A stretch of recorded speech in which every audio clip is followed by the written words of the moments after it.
Check this out. We're on official Rob Brown lockdown. Manufactured locally for the Carolinas. This is the Rob Brown Show. Good morning. Good morning. Good morning. Wiki, scratch. It's the remix. Welcome in, dudes and dudettes. Happy Wednesday. The Rob Brown Show is on the radio. It's the Fan Upstate. How do you do? Upstate South Carolina. Hello, America. What's up, world? Great to be with you.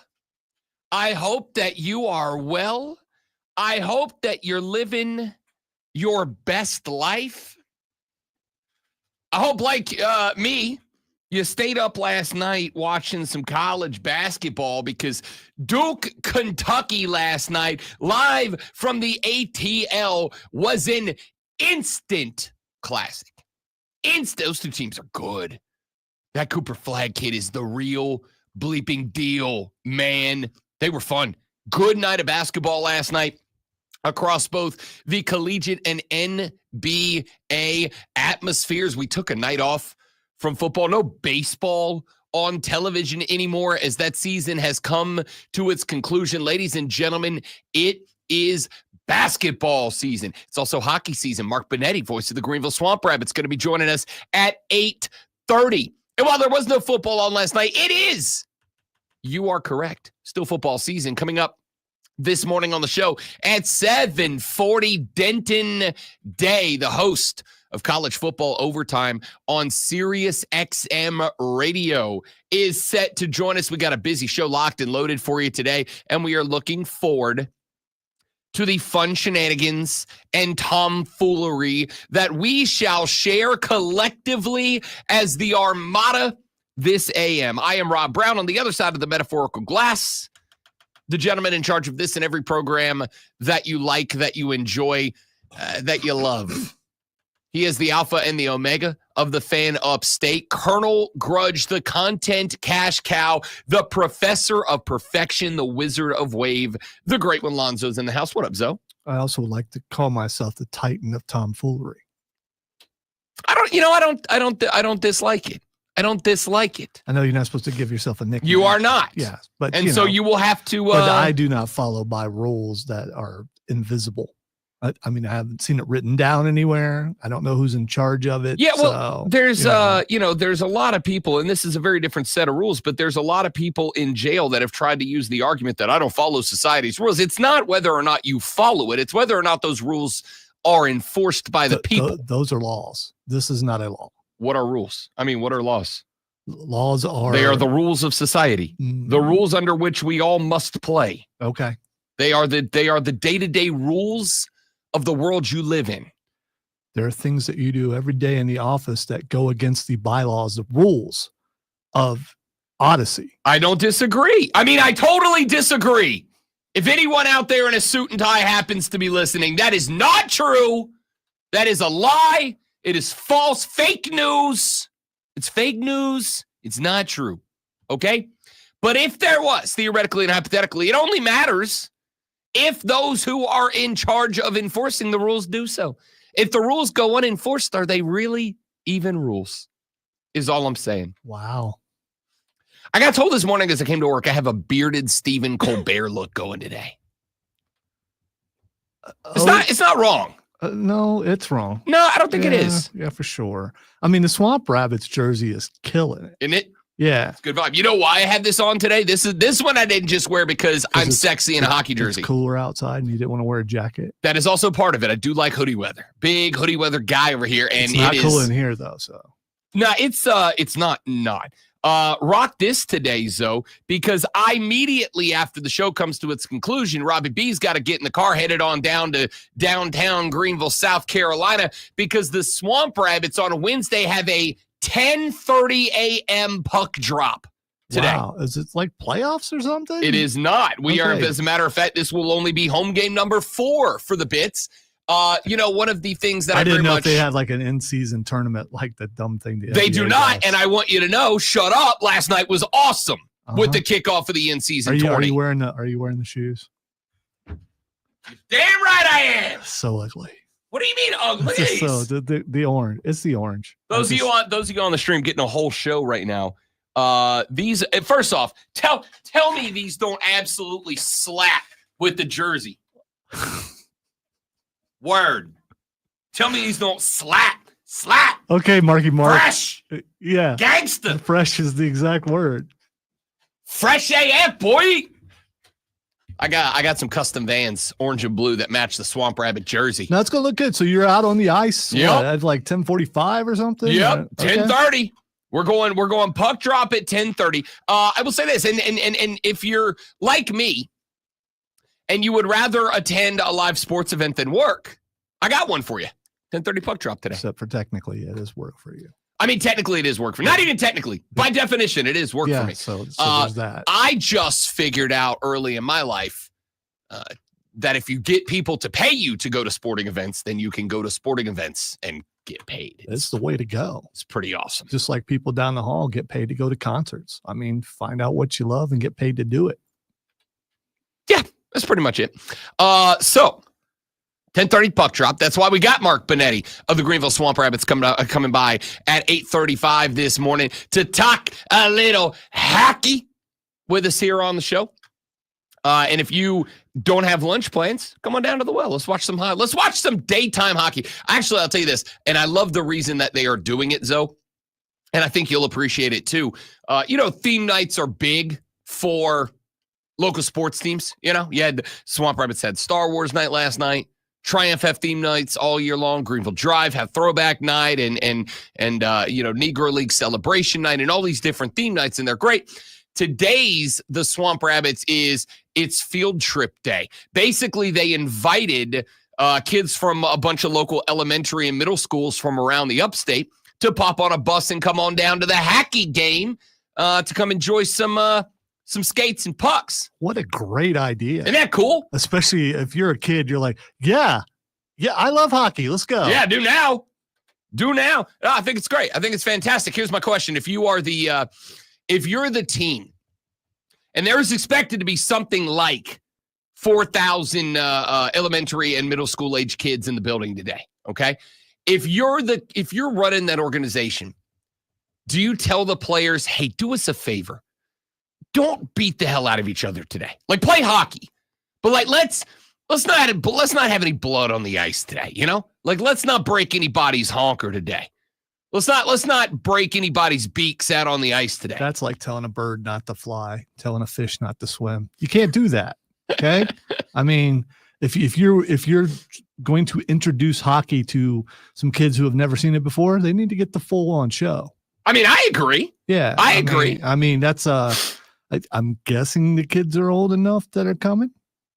You say elementary. I mean, what grade? I don't know. I'm not. Fortunately for the Swamp Rabbits, I'm not in charge. 5th grade technically is elementary. I think a 5th grader can handle it. I like that, Zoe. I like that take from you. Introduce these kids to the real damn world. Absolutely. I don't know that hockey's the real world. It's the realest world. Okay. Ain't nothing more real than the boys on the blades, man. Nothing more real than that. Well, if you live in Minnesota and you have to skate to work, but both ways, eh? Up there to the school, you got to skate up to the school, eh? I'm excited about it. And then Sunday, Jersey Joe says, as a volunteer firefighter from Jersey since '83, I'll be at First Responders game Sunday afternoon. Funny you say that, Joe. So will I. I will see you there. Looking forward to it. Love a little Sunday hacky at the well. Going to be a good day for hockey fans across the upstate. Mark Benetti, voice of the Greenville Swamp Rabbits, will join us at 8:30 today. Denton Day, the host of College Football Overtime, joining us at 7:40. That's on Sirius XM, by the way. Looking forward to having him on the show coming up. We'll talk about the college football playoff rankings, which, yes, indeed, my friends, did get dropped last night. If you happen to stay up, did they come on later than normal last night, or am I losing my mind? I don't. I told you. I just check it out later because it's a bunch of fluff. Give me the list. I mean, I get you gotta do this stuff, and you gotta ask the whoever's over it. Well, why did you choose this team over this team? And they're going to give a political answer with a lot of big words, which means because we wanted to. That's really what it comes down to. So I looked at the list this morning. Just like I said, put a damn camera and a mic in the room, and we don't have to sit through that anymore. Then we'll just know. Then we'll just know why they did. Hey, why'd you put Indiana over BYU? Just put a camera and a mic in the room. Then we'll know. College football playoff rankings come out exactly surprising 0 people. The Oregon Ducks are the number 1 team in the country with that perfect 10-0 record. The Buckeyes of OHIO check in at number 2. The Texas Longhorns. Oh God, forgot I'm not supposed to do that on the internet. I think I can be charged with a hate crime for that. Texas number 3, Penn State rounds out your top 4. Both of those teams, the Horns and the Nittany Lions, up a couple of spots to get there. Up 3 spots to grab number 5 and number 6 are the Indiana Hoosiers and the BYU Storm and Mormons. That's 5 and 6. Tennessee is checking in at number 7. Notre Dame at number 8. Miami falls 5 spots down to number 9. Alabama up 1 to crack the top 10. Ole Miss up 5 spots after their win over Georgia to number 11. And because Ole Miss went to 11, Georgia falls 9 spots. Biggest fall of the college football weekend for the Dogs, down to number 12. Number 13, Boise State down a spot. So is SMU at 14. A&M is number 15. Kansas State 16 and all the way up to number 17. Not just all the way up to number 17, Lonzo, but I learned this late last evening. Your odds-on betting favorites and the team that still has the most money bet on them and the most amount of bets on them, the now plus 135 favorites to win the Big 12, the Colorado Buffaloes at number 17. Dion's boys, great one. Not just inside the top 20 at number 17. Not just the odds-on favorite to win their conference, but if they can win out, and we're going to talk about this a little later in the show, if they win out and win the Big 12, there is a scenario brewing. There is a scenario brewing in the Southeastern Conference that is not crazy unrealistic, that could see 8 teams in that conference tied for a conference championship berth. And if those 8 teams are tied, that scenario leads to the Southeastern Conference needing to go to the 4th tiebreaker, which is the opponent's win percentage, therefore strength of schedule. And if that 4th tiebreaker comes into play between 8 teams, one of your SEC representatives would be the LSU Tigers, a 3-loss football team, assuming they win out. And if the LSU Tigers as a 3-loss football team were to go and win the SEC, there is an outside chance that the Colorado Buffaloes would not just be in the playoffs, but could have a first-round bye in the playoffs. Enjoy it while you can, because this is Dion's last year there. Yeah, it probably is. We know he's going to Dallas. It's a done deal. No, we don't know he's going to Dallas. He's going to Dallas with his son. They're going to Dallas. You want to know why that won't happen? I actually have a theory as to why that can't happen. Because what do we know about Jerry Jones? What do we know about JJ? You know what? I was going to save this for later. And I still will. I'll play it later. I'm just going to play you the first little bit of this clip.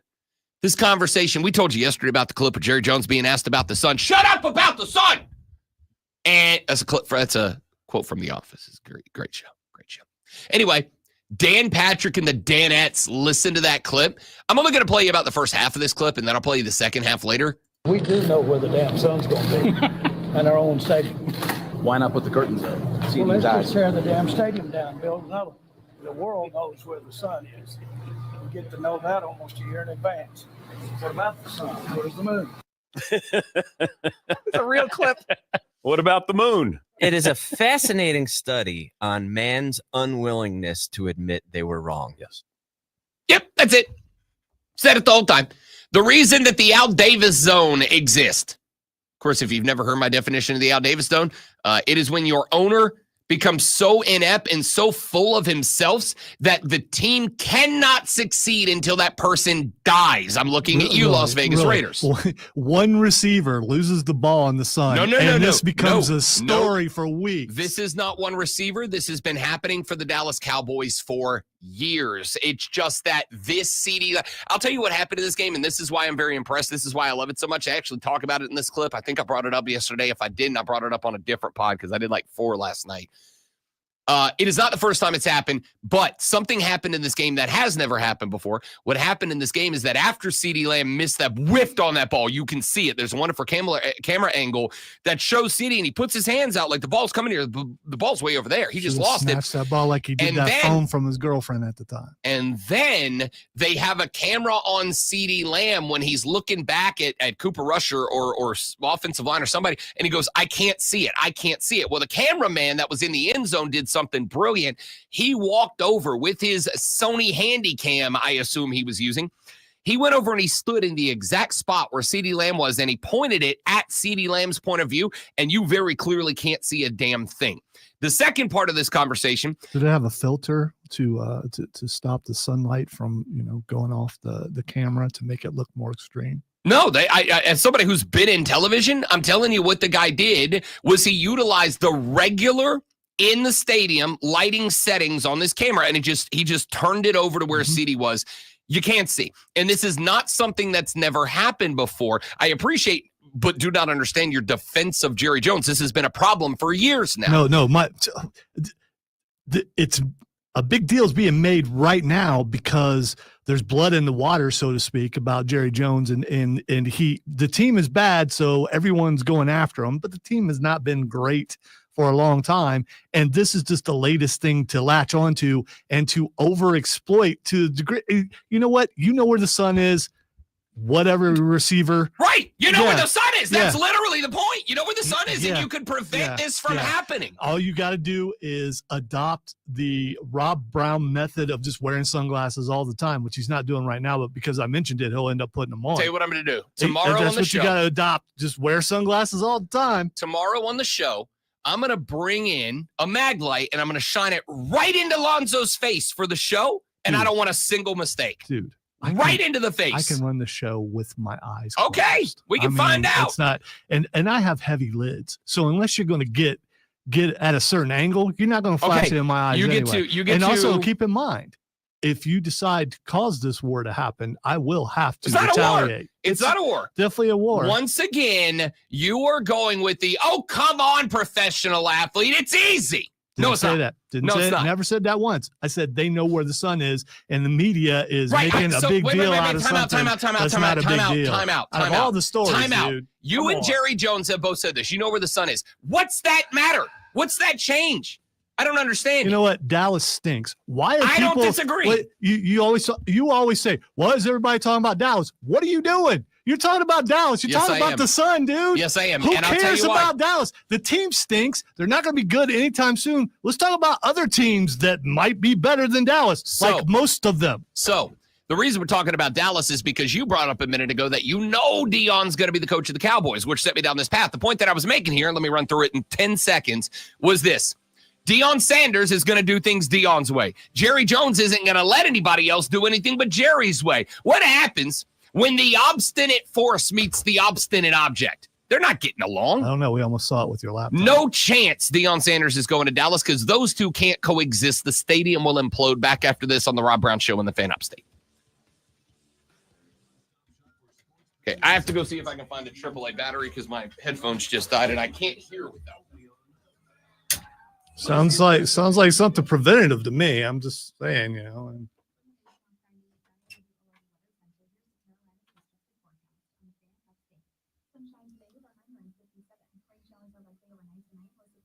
Here's the thing, Mike.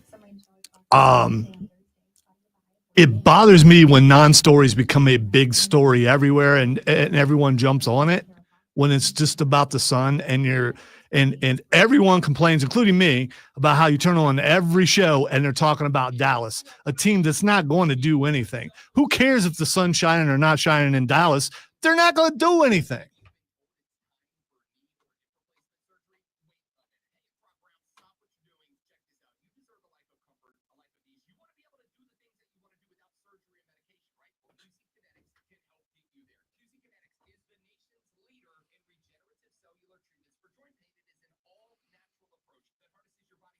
And I legitimately don't agree with the stuff that I am supposedly different about. It's very much a non-story.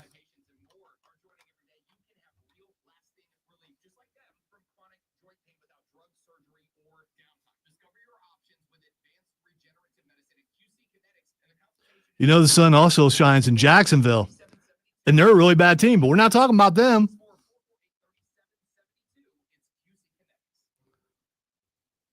We got windows around the edge, Joe. Supposedly, well, actually, I've seen it with curtains.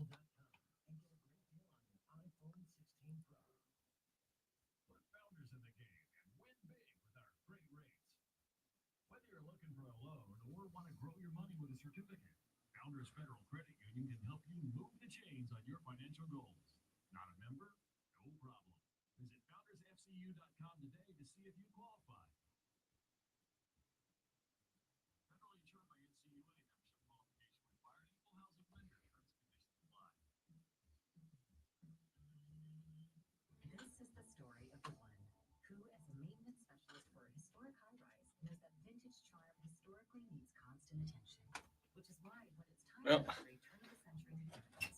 News Talk 98.9 WORD weather center. Here's the Carolinas with restricted forecast on the fan upstate. Sunshine today with a high around 57. Rain showers are likely overnight tonight, mostly cloudy with a low around 44. Some rain showers possible throughout the day on Thursday, cloudy with a high of 48. And some rain still possible early Thursday night and mostly cloudy with a low around 43. I'm meteorologist Carol Foster on the fan upstate. wasn't that the name of the chick from Daredevil? Kara Foster? Karen Foster? That's Kara Foster. Right. Oh, I thought she said Oh, she said Kara. So give it a try. And Mayo game day be delicious with healthy. Boss is listening, by the way. Shop at your local Okay. Walmart, Kroger, Which is or why I'm grocery listening store. to the weather. Add some extra deliciousness to your game day dishes this football season. Always gotta find something wrong. I still don't get it, Peggy. Bruh! Let me check with you. It's like it's a lot of propaganda that's being forced to just talk about it right now. It's like we're talking about a team that has been mediocre for a Can't wait to hear what's next on Wire to Wire with Cole and I hope Cam's talking about the same thing that I just said. Yes. We're going to address that.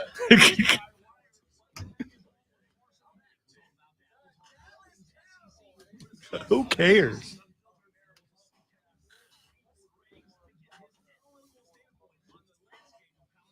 I want to talk about, like I said earlier, the sun shining in Jacksonville and how it affects Trevor Lawrence and how he plays. If he played somewhere where there was no sun, and why isn't he fixing the sun in Jacksonville?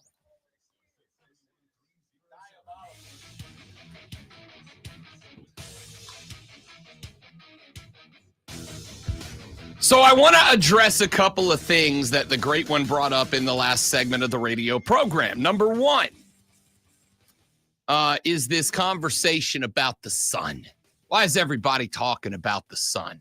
I'll tell you why everybody's talking about the sun. Lonzo said just a moment ago, very sarcastically, because it is his most fluent language. Why isn't anybody talking about the sun in Jacksonville and how it impacts Trevor Lawrence? I'll tell you, Lonzo, because Jacksonville aren't full of dummies. They built their stadium facing north and south. So when the sun goes over it, the sun goes over it and isn't pointing directly into an end zone. Wow, you know what else Jacksonville has in common with Dallas? They don't matter in football this season. They're not going to make the playoffs. Neither is Dallas. Okay, why are we talking about a losing team? And everybody's talking about a losing team. I'm gonna come to that in a second. I want to let me finish this sun thing, and then I'm gonna answer that question because you're not the only one asking it. You're not. In fact, somebody very famous just asked the question. Well, another very famous person. Oh, sorry. Somebody else very famous just asked it. So the Sun thing is because the Dallas Cowboys built their stadium running east to west. This is why the majority of football stadiums nationally are built facing east-west, at least the ones that are outside stadiums. Almost all of your high school stadiums, almost all your outdoor college and NFL stadiums, they're built facing north-south, so that when the sun rises and sets, it's not going to be in players' eyes. And if you want to go even crazier, and you'll notice this when you go to especially stadiums in the South, not only are the stadiums built north-south, so that when the sun rises in the east and sets in the west, it goes over the stadium and not into players' eyeballs. But on top of that, most of those stadiums built facing north-south, most of those stadiums are constructed in a way that when the sun is rising or setting at the hottest part of the days, the away team sideline is in the sun and the home team sideline is in the shade. There's a whole science behind it. Okay, speaking of science, since you're the science guy, this time of year, the sun's at a different spot than it is, other times. Is that taken into account when stadiums are built? Okay, at the shortest day or whenever the sun's at the furthest distance, it's going to be at this angle. So we cannot. It doesn't matter if the property doesn't fit this, and now we can't because we got to worry about the most extreme time. At the end of the day, the sun still sets in the west and rises in the east. There's never a point of the season where it comes up in the north. It's always east to west. Right, but it can be at a different angle on the stadium. Correct, but there's no other NFL stadiums are situated in a way that you're staring into the sun. I don't care about Dallas. No, I know that. This is a non-story. I promise I'm coming to that. It is a story, and it is a story in how this program, this team, this franchise is an operational failure. And you can connect it all back to Jerry Jones. The second part of this is that everybody talked about the curtains, the shades. Why not close them? The reason, or why not put them up? The reason is because, again, Jerry Jones, he just refuses to acknowledge that he's made a mistake. Here's the fun part. There's shades on that big-ass window. They're up there. They use them for nighttime or for afternoon concerts. Whenever there's a concert in there, they close that window so that the artist or the fans, whoever's looking in that direction, aren't, again, staring into the sun. Because it should not take a genius to understand, don't look in the bleeping sun. It's not that hard. And so when a stadium is constructed that obligates football players to look into the bleeping sun, it's an operational failure. And then Jerry says, well, both teams have to deal with the same thing. That is true, Jerry. Except your team plays 9 home games a year there. So your team's got to deal with it 9 times. They've got to deal with this, assuming, because again, that's America's team, right? And at least 3 or 4 of those annually are going to be played at the 4:15 slot. Is it the biggest deal in the world? No, it's not. No, it's not. But the fact that there's a solution is, even if it's only for 3 or 4 or 5 games a year, that solution needs to be enacted. There's a solution, and he refuses to use it because he would have to acknowledge a mistake, and he's damn sure not going to do that. Now, Lonzo has asked the question, and he's not the only one that asked the question. Someone else asked this question. Why are we talking about the Cowboys? Asked Cam Newton. I still don't get it, Peggy. Bruh. Let me check myself. It's like it's a lot of propaganda that's being forced to just talk about it. And I'm like, hold up. It's like we're talking about a team that has been mediocre for a decade. Yeah, that's real. We act as if they got championships in the 2000s. And every year, we going to the Super Bowl. No, you ain't. No, I'm here to tell you. The Dallas Cowboys is not America's team. Yeah, I said it. Well, let's hear more about the quote-unquote America's team, Dallas Cowboys. I don't want to see this. Cut this off. I don't want to see it. This is diabolical. This is egregious. This is satanic. This is the scum between my toes work. It's satanic. No, he said satanic. They are satanic. By the way, I swear to God, I never heard that until now.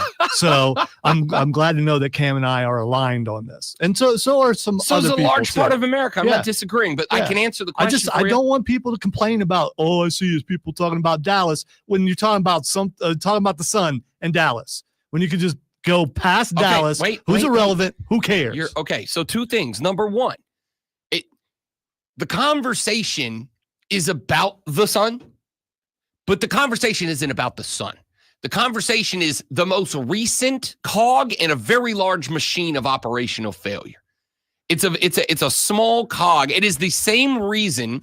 It's the same reason that the next time something like this comes up, we're going to hang on that too. It is organizational failure. Now, so this is your team, and you want your team to do well. So it's America's team, and this is a reflection of America. Okay, now let me. Doing bad. I know. I'm trying to get your angle here. I'm about to tell you why you care. I'm about to tell you why I care. Here's why I care. Kim Kardashian. What? You just did a Mark Ryan thing. Don't ever do that again. Stick with me here. The overwhelming majority of this audience probably doesn't give two damns about Kim Kardashian. Yet, all these years later, very rarely can you make it through a day without Kim Kardashian being brought into it. Why? Because whether it's out of fandom, hatred, or hatred of her fandom, when Kim Kardashian comes up, it makes numbers. You don't have to like it. It's still true. When Kim Kardashian comes up, numbers are there. Here's the unfortunate reality, and you can take this from somebody, and I know you've been in the game for a very long time, so have I. There are subjects, there are topics that you just have to address, because at the end of the day, whether you love them or whether you hate them, people pay attention to them. That's the Dallas Cowboys. When you go and have a fan base that is as arrogant, as entitled, as elitist as the Dallas Cowboy fan base is, and I'm not saying that every Cowboys fan is this way. I am saying that as a fan base at large, this is how America looks at you. Because the loudest amongst you are the ones who get the attention. And so whether you like it or you hate it, and I promise you I hate it as much as any of you. I promise you I do. I grew up a New Orleans Saints fan from Louisiana. The only fan base that is representative in Louisiana outside of the New Orleans Saints is the Dallas Cowboys. They're bleeping everywhere, and they're obnoxious. Again, not as individuals, but as a fan base at large. So, when you have a fan base that is, Kim Kardashian, famous for being famous, because people want to see them fail either because they tormented their teams in the 90s or because they've been talking about 2024 as if it is the 90s, or it's because you dislike a player, or it's because you dislike the fan base, or it's because whatever the reason is, the Dallas Cowboys have the largest fan base of any NFL franchise. That's not a hypothesis. That's a statement of fact. That also means that they have the largest base of haters. And here's something that you learn when you do this job long enough. People would rather hear hate than positivity. They would rather hear demolition than construction. They would rather hear things being torn down than built up. That's just the reality. You want to know what the best way to get ears on your college football product is? It's not to come on here and do a segment on how amazing Clemson is. If I want the most Clemson listeners, the strategy is to talk bleep about the Gamecocks for an hour. That's just... I've been doing this 17 years. Yeah, we also saw someone do that, and now they're in Detroit. Correct. Not just in Detroit, hosting a nationally syndicated show on the weekends. And laughing the whole way as he it doesn't matter. Everybody. It doesn't matter. If I want to get the most Gamecock listeners, the correct way to handle it is to not talk glowingly about Shane and the Cocks. It's to just crap on Clemson for an hour. That's how you So, if you want the most listeners, it is not just about talking about things that are right. I could sit here and tell you glowingly why the Cincinnati Bengals are on the way back to the top and up to the playoffs. I could talk about how Joe Burrow is the most accurate quarterback since Drew Brees, yada, yada, yada. But at the end of the day, more of you are going to listen if I crap on the Dallas Cowboys, and they're giving me good reasons to do it now. So that's the perfect formula. A good reason to crap on a team, and a team that people love to hear us crap on. Welcome to radio, baby. Back after this on the Rob Brown Show on the Fan Upstate.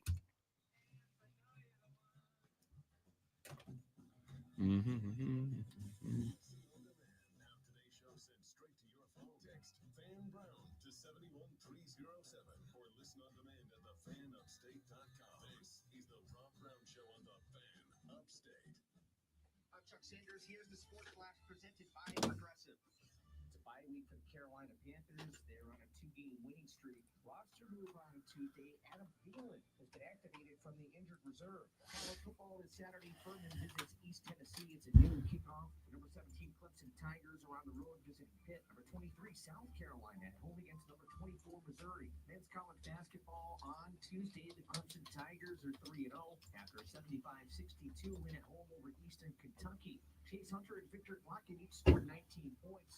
After an 80-54 win at home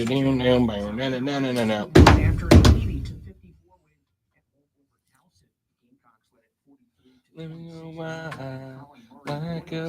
Where did that song come from? Oh, In the Sun. I'm an idiot. Got it. I'm here. I'm awake. Let's go. LFG. I'm ready. What a day. 2 minutes.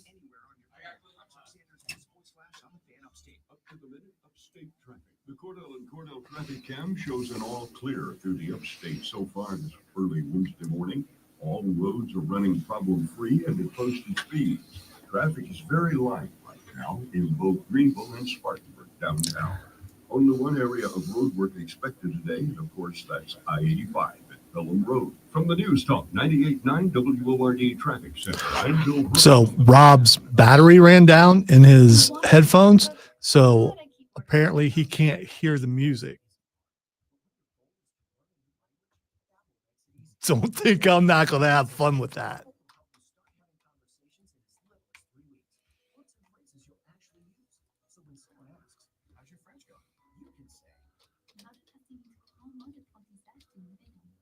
Now try Babbel for free at Babbel.com. That's BABBEL.com. Babbel.com. When you're hiring, ZipRecruiter's technology makes finding qualified candidates for your job easy. What if the rest of the world was as easy as ZipRecruiter? Math problems wouldn't be so problematic. And summiting Everest would be a walk in the park. In the meantime, if you want to make your hiring easier, use ZipRecruiter. We should give Cole a call and get him on the air right now as someone who lived in Dallas for a short time and also was in that stadium quite a bit.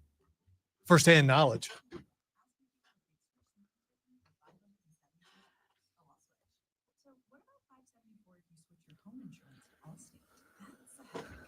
Nope, it's painless. Oh, so it's easy money. Yeah, check Allstate first and you can save hundreds. So you can't hear the music, can you? I can. It sounds like I'm listening through like a tin can. I can hear everything fine. Okay, all right. It's just very. I can. It's distorted. Lend you a pair of headphones until Chris gets here if you like.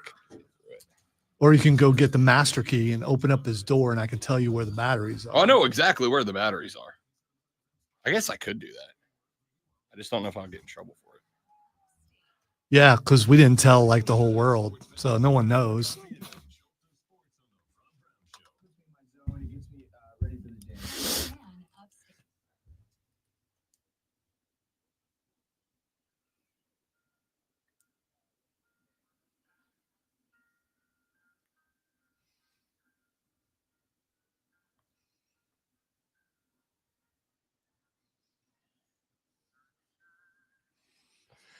On my shoulder makes me happy.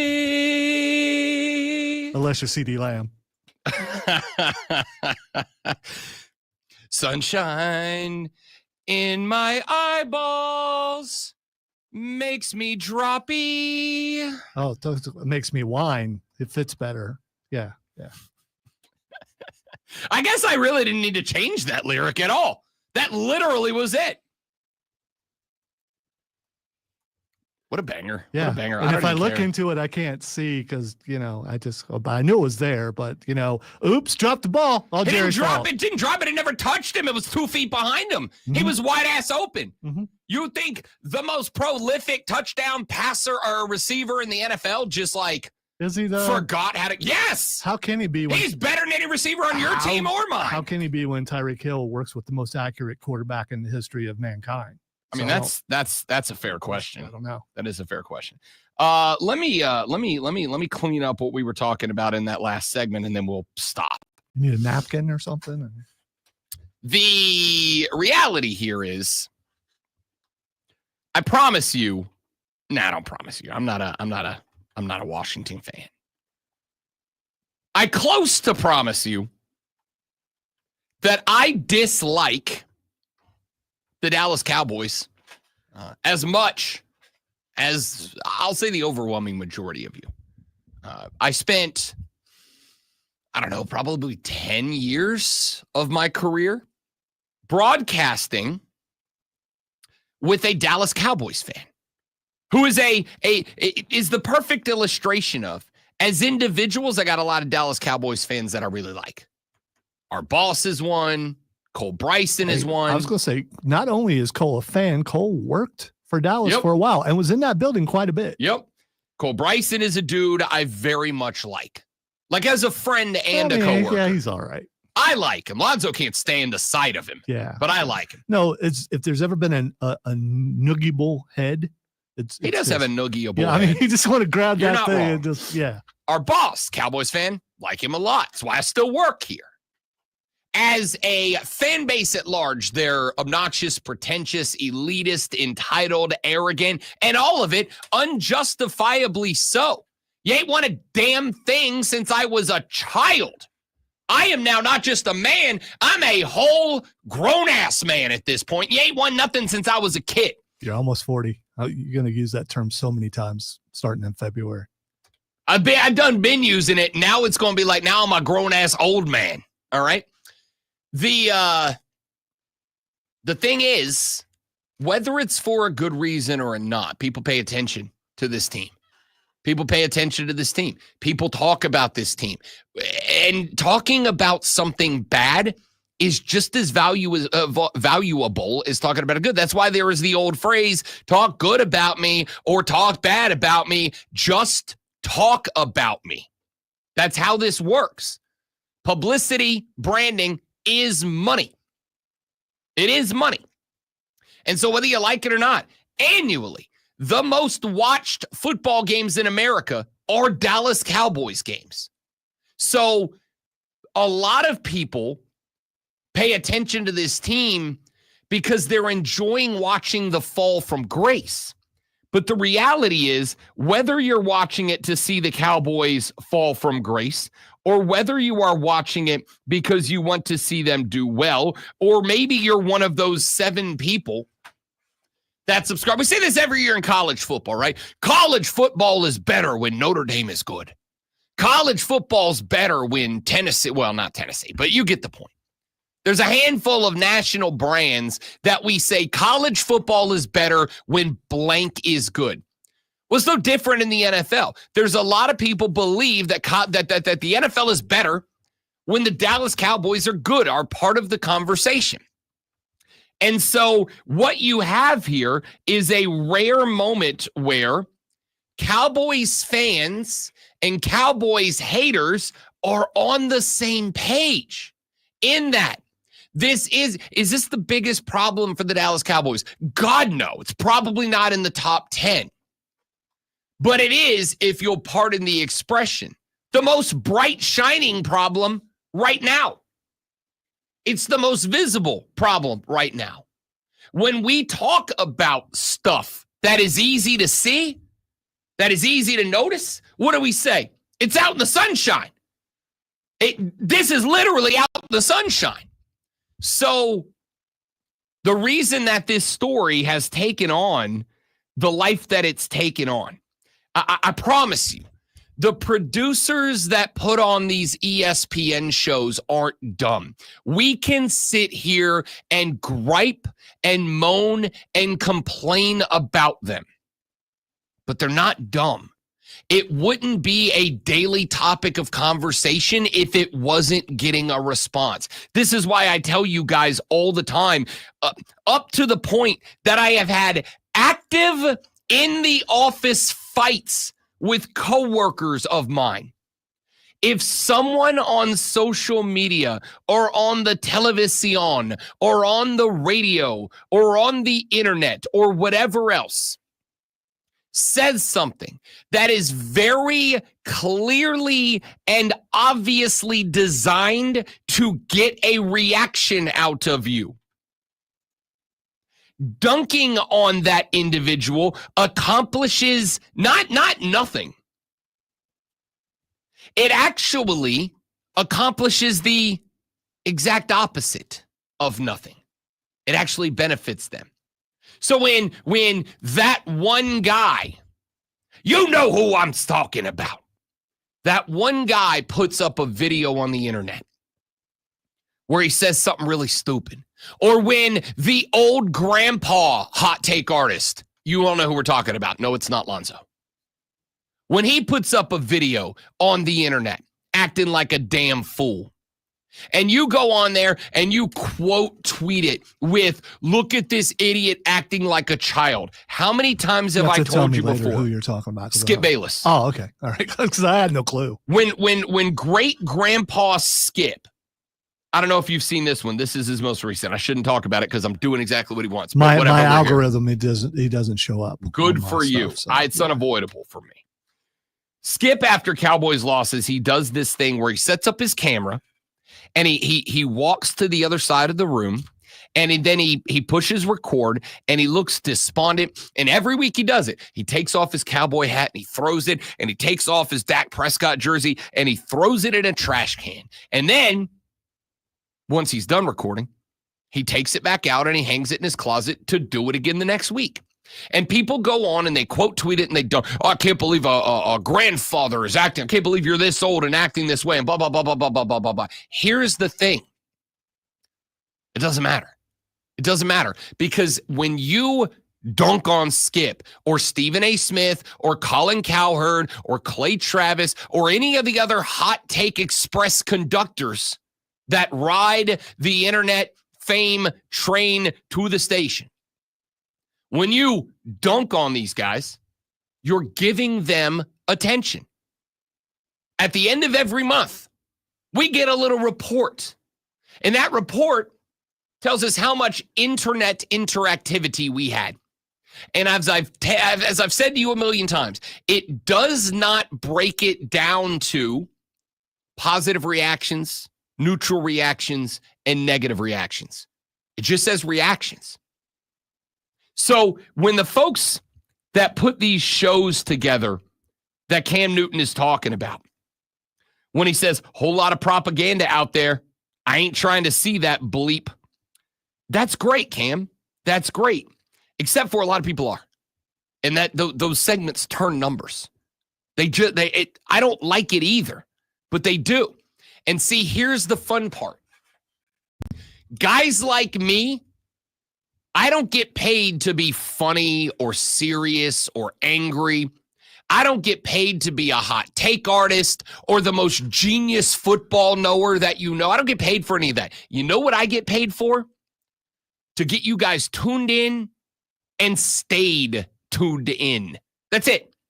I get paid for reactions and interactions and nothing else. I know a lot of people in this industry who are lazy as hell, but they keep getting bigger and better jobs. Why? Because they get the reaction. Lonzo and I both know people that are an absolute pain in the ass to work with, and they're miserable. And yet they keep getting paid to do it. Why? Because they get reactions. And that's all that matters. So the unfortunate reality, if you're one of those people that go, how are we still talking about this? The answer is because whether you like it or not, y'all respond to it. That's it. And as I've said before, there's three ways to do this job. There's three ways to do it. I believe this. There's three ways. There's stat guy, protagonist, and antagonist. And this is true about every brand of radio. It's true about news talk, opinion radio. It's true about music. It's true about sports. It's true about pop culture entertainment. There's 3 ways to talk about anything on the radio. Protagonist, antagonist, stat guy. Antagonist, that's the bad guy, right? Antagonist is the bad guy. Protagonist is a good guy. Stat guy is the guy that nobody gives a damn about. He must be paired with a protagonist or an antagonist. Or in your case, you're an antagonist and the stat guy. You can be both. You can be all 3, but you must be one at any given time on the radio. Stat guy is just the guy that has the numbers. Oh, when C.J. Stroud drops back in the pocket against a 4-man rush, he's able to complete blah, blah, blah, blah. That's all well and good for a guy like me because I'm a gigantic dork. But you got to pair that guy with somebody or else he doesn't have a point. He's just a dictionary or an encyclopedia. And doesn't do anything. So a protagonist would be a light of hope through the window of a Dallas stadium, like me. No, a protagonist is somebody who defends and convinces you that everybody out there is out there to get you, and I'm the only one that can save you. Or this individual or this entity is the only one that can save you. Again, go ahead and stir it up a little bit. A lot of people in the news talk radio world are like this. Everybody out there is batting out to get you, and only me and the people I like can save you. And then there's the antagonist. These are the hot take artists. These are the people that have attacks against you, negative thoughts just to get you riled up, because we respond to that. If somebody walks up and pats you on the back and says, "Great job, Pat, you did a wonderful job. Good job." That's the end of that interaction. But if somebody walks up to you and says, "You suck at your job and you can't do it," Lonzo and I have both admitted, there's nothing in the world that gets under our skin more than somebody saying, "You can't do this thing." It's all we think about. That's the antagonist. By the way, shout out to H.G. Wells. Good to know that the time machine is working well. You gotta love that. So the point here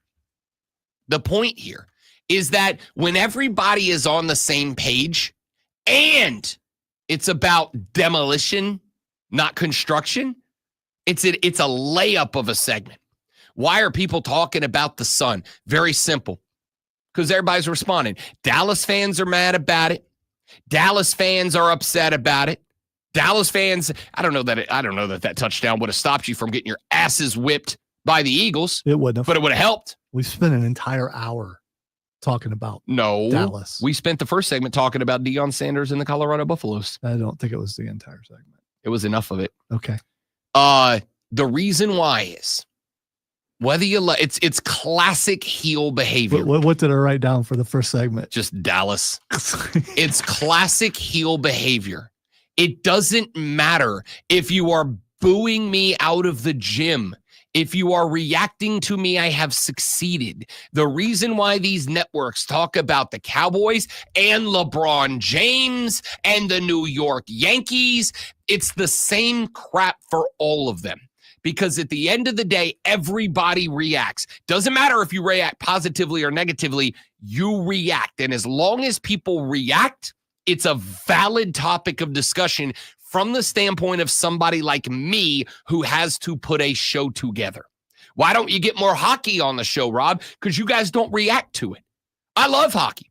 I think hockey is one of my favorite games to go watch on planet Earth. I think the NHL is probably, of the big four, the most genuine, legitimately run leagues in America. But we can't do hockey because none of y'all respond to it. That's just how this gig works.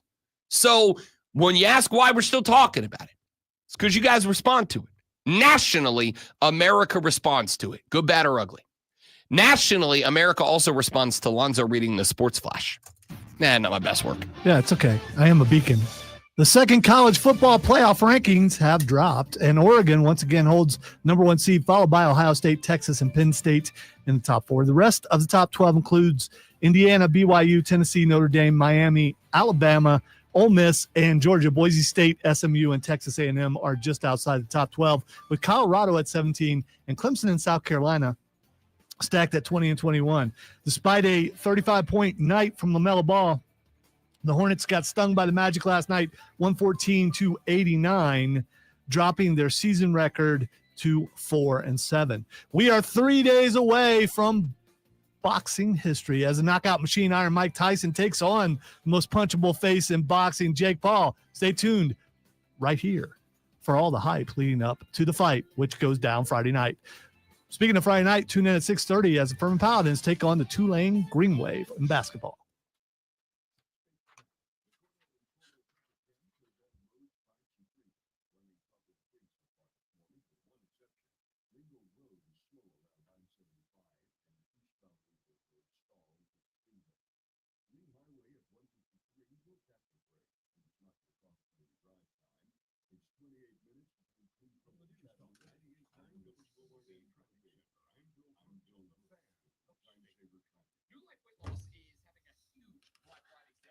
The heck was that, Bill?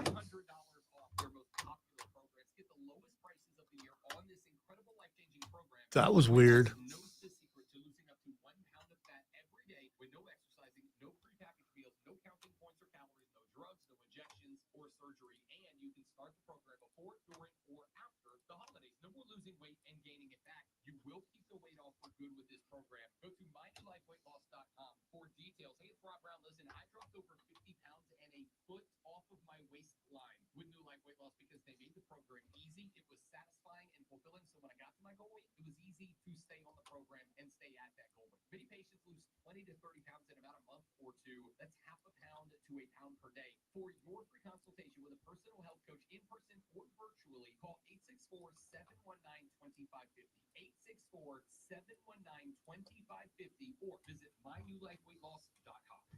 As we're all recovering from Hurricane Helene, count on Lowe's for help with cleanup and repair. Visit Lowe's in-store or online to find out about relief efforts in your area or get emergency supplies now.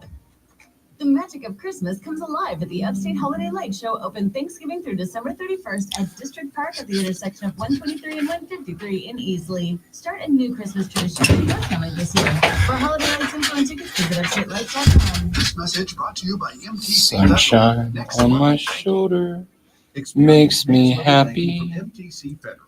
Our credit-savvy financial management tool lets you take charge of your credit score, manage finances, and achieve goals all on a secure platform. Learn more at mtcfederal.com. Federally insured by the NCUA. Welcome to Staples. Help! My family's in for the holidays and I need gift ideas. That's why we're here. Staples has amazing deals on everything you need. Photo gifts, laptops, and gaming systems. Even custom holiday cards and shipping solutions to send gifts to the family that can't make it. Perfect! Have anything for Uncle Frank? I love him, but the guy is never quiet. Noise canceling headphones for you. You get it. Unwrap huge holiday savings at Staples. And right now at Staples, save up to Chris is here, by the way. Thank you. Did you know your skin is the largest organ of your body? That's why you should shower with Old Spice Super Hydration Body Wash instead of plain old water. Love your skin by super hydrating it with vitamin B3 and glorious notes of vanilla and shea. Did you know that my super hydrated skin is the second largest organ of my body? The first is my heart. Old Spice. Men have skin too. Old Spice Super Hydration Body Wash. 24/7 renewing moisture. With daily use. Hey, this is Cole Bryson. It's the most wonderful time of the year. That's right, high school football season is here. And for the best coverage in the upstate, tune in to the Saturday Morning Scramble. Each and every Saturday, we will have instant reaction interviews from players and coaches, and we will take your phone calls. Join me and Alex Guest from 8 to 10 a.m. on 97.1 FM in Spartanburg, 97.7 FM in Greenville, and on the free Odyssey app. All brought to you by Founders Federal Credit Union and your local Eagles.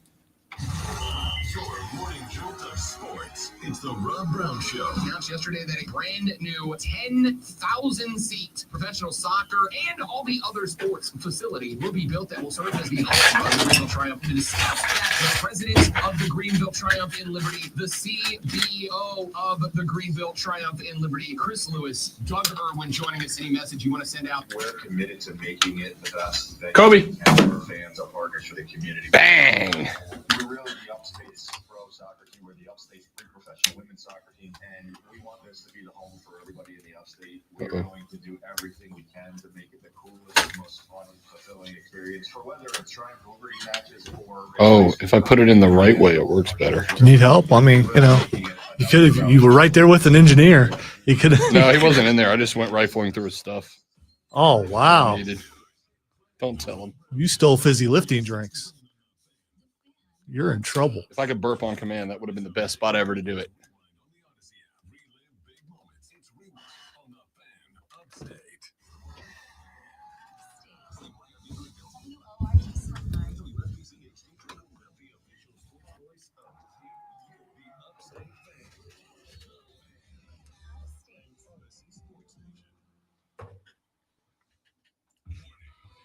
Check this out. You're an official Rob Brown lockdown. Represents being real. Yeah.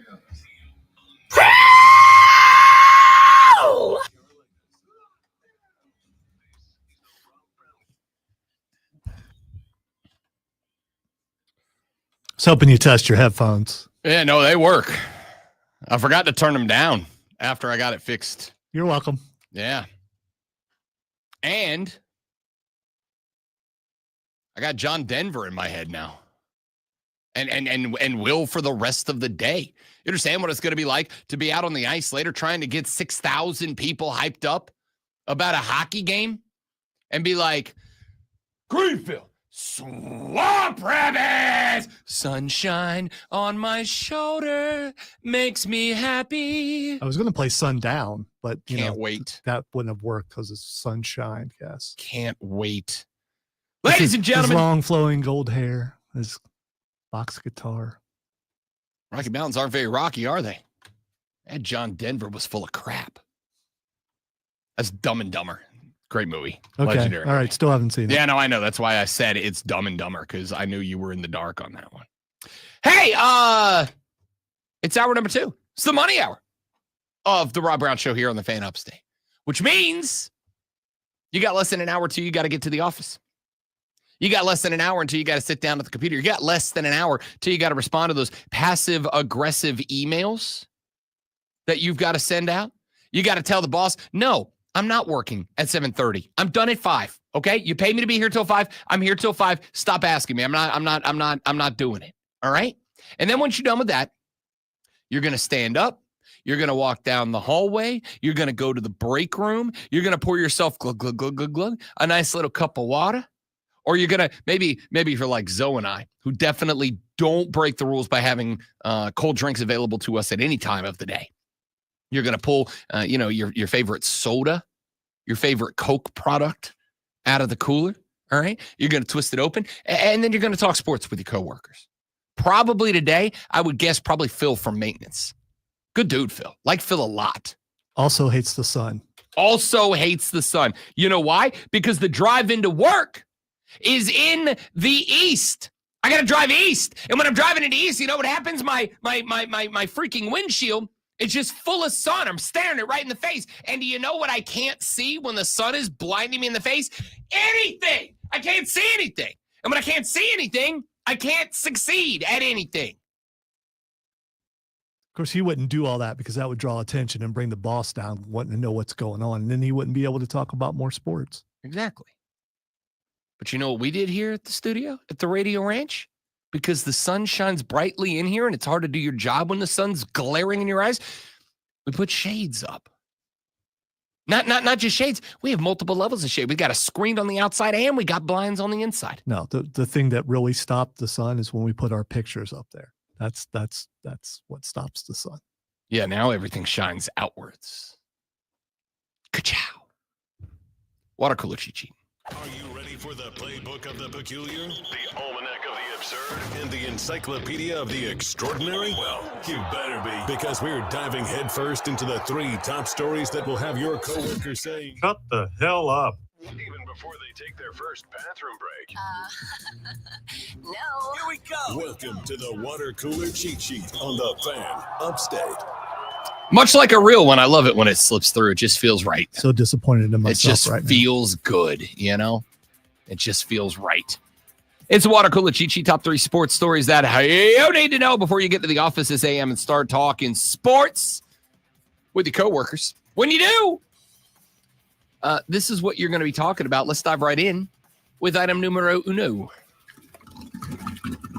Your college football playoff rankings are out, ladies and gentlemen, and they stack up in the following way. The Oregon Ducks, surprising to exactly no one in the listening audience, are the number 1 team in the country. They are 10-0 out of the Big Ten, and they are number 1 in the nation, in the college football rankings anyway. The Ohio State Buckeyes check in at number 2, Texas number 3, and Penn State rounds out your top 4. 3 of the top 4 teams in the college football playoff rankings are Big Ten teams. The SEC has number 3 inside the top 4 with Texas. The Big Ten then adds another team. Number 5, Indiana, 10-0 undefeated, jumps up 3 spots to number 5 in the rankings. BYU sits 1 spot back at number 6. The Tennessee Volunteers remain in the same spot from last week. They get jumped by Indiana and BYU. They fall 3 spots back to number 7. The Notre Dame Fighting Irish are number 8 in the country, up a couple of spots. Why are they up a couple of spots? Well, they jump Miami, who falls 5 spots down to number 9. Alabama, number 10 at 7-2, up 1 spot. The Ole Miss Running Rebels are 8-2, and they are also number 11 in the country, up 5 spots. Down 9 slots are the Georgia Bulldogs. They fall down to number 12, 1 spot ahead of 8-1 Boise State, who do fall 1 spot, mainly because if you're going to have a schedule like Boise State's, you got to dominate it. They did not dominate the Nevada Wolfpack, and it cost them, down outside of the top 12 to number 13. SMU is down 1 spot as well, down to number 14. So's Texas A&M, down to number 15, up 3 spots. The Kansas State Wildcats, the number 16, up 3 spots. The Colorado Buffaloes check in at number 17, and we are going to talk about this here in just a few minutes. But there is a path for Colorado and Boise State for one or the other to get a first round bye over the SEC conference champion. We'll talk about that coming up in a minute. Colorado number 17, Washington State number 18 is number 19 at 6-3, up 3 spots. Also up 3 spots, the Clemson Tigers check in at number 20, just 1 spot ahead of the number 21 team, the South Carolina Gamecocks. They are 6-3, and just like I told you last week, you knock off Vanderbilt, you'll be ranked in the playoff rankings next week. That comes out to be correct. South Carolina at number 21, 1 spot ahead of the team that beat them. Heads up, LSU, number 22, falls 7 spots after they get demoralized by the Crimson Tide in Baton Rouge, Louisiana last weekend. Mizzou up a spot to 23, Army up a spot to 24, and the Tulane Green Wave find themselves at number 25 in week number 2 of the college football playoff rankings. We're going to be talking a little bit about that coming up here in just a few minutes from right now. Let us get to item number 2. Listen, this is not anything to me that is a story. It is a story. It is something I have been asked about between the text line and the chat 5 times so far this morning. And it is something that I think needs to be discussed because maybe it's a distraction. I don't know.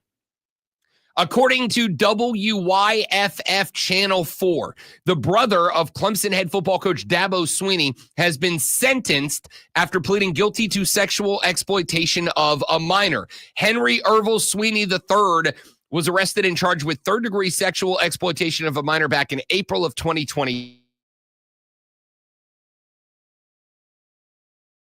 Tips from the National Center for Missing and Exploited Children about Swinney, according to Robert Kittle with the South Carolina Attorney General's office. Henry Swinney was sentenced to 4 years in prison with credit for 15 days time served already. Kittle said Swinney also consented to the forfeiture of the devices that contain child sexual abuse material and will have to register as a Tier 2 sex offender upon release. Henry Swinney was also arrested in Florida back in January 2016 and charged with aggravated stalking. YFF News reported that story back in 2016.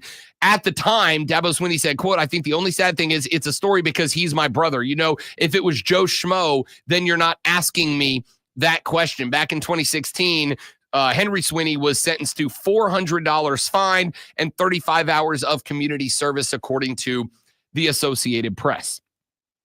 I mean, a couple of things. Number one, I have a bit of a reaction. I didn't know this was a thing. Now, back in 2016, I was broadcasting down in Florida, wasn't connected to the program like I am now. My reaction to Swinney's quote is, "Yes, Dabo, that's usually how this works."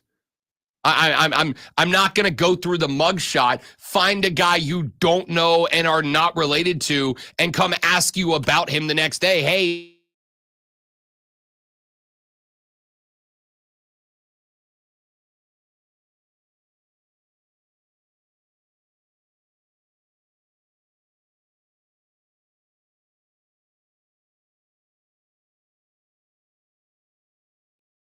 I am going to go one step further and say this isn't a Clemson story, all right? Like, is it sad? Yeah. Should Henry Irville Sweeney III go away for a very long time? Yeah. I'm good with all of that. There is only one sports angle to this story, and that sports angle is this any sort of distraction to the Clemson Tigers? Because they got a big one this weekend. They're taking on the Pitt Panthers. This is a team that if Clemson loses another game in the ACC, which is this one, they are officially cooked. They will be out of the ACC race, and they will be leaning on an at-large. Here's the problem. If Clemson loses another game, period, they will be out of the hunt for an at-large bid as well. Clemson's ability to make the playoff circles around dubs every one of the remaining weeks on the regular schedule. That's all it is. Every week, Clemson takes a dub.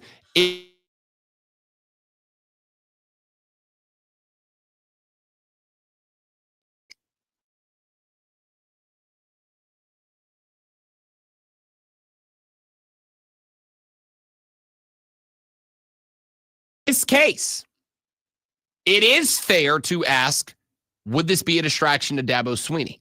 Is this something that takes any time off his plate? I have to imagine no.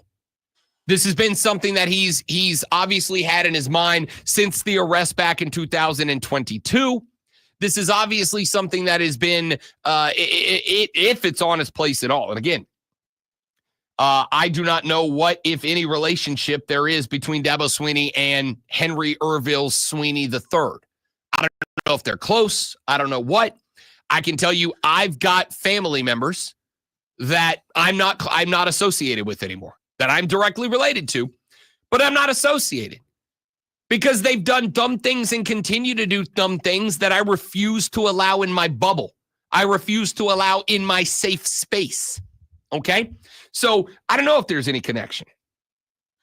And if there's not, then this is a non-story. Is it unfortunate in that it happened? Yes. Is it unfortunate in that there were child victims? Yes. Is it unfortunate in that it's bad for society at large? Yes. Is it a story when it comes to Clemson football? I doubt it. I doubt it. Do I think Dabo had anything to do with it? Obviously, hell no. And the folks that are texting the text line and saying that that he does, stop. Stop wasting your text and my time. Okay? There's not a fiber of my being that thinks that is worth the energy it took you to slide your fingers around the keypad to type out that text. It's a crap story and it sucks. I don't think there's nobody that's like this. There's nobody thinking this isn't a tragic story. Okay.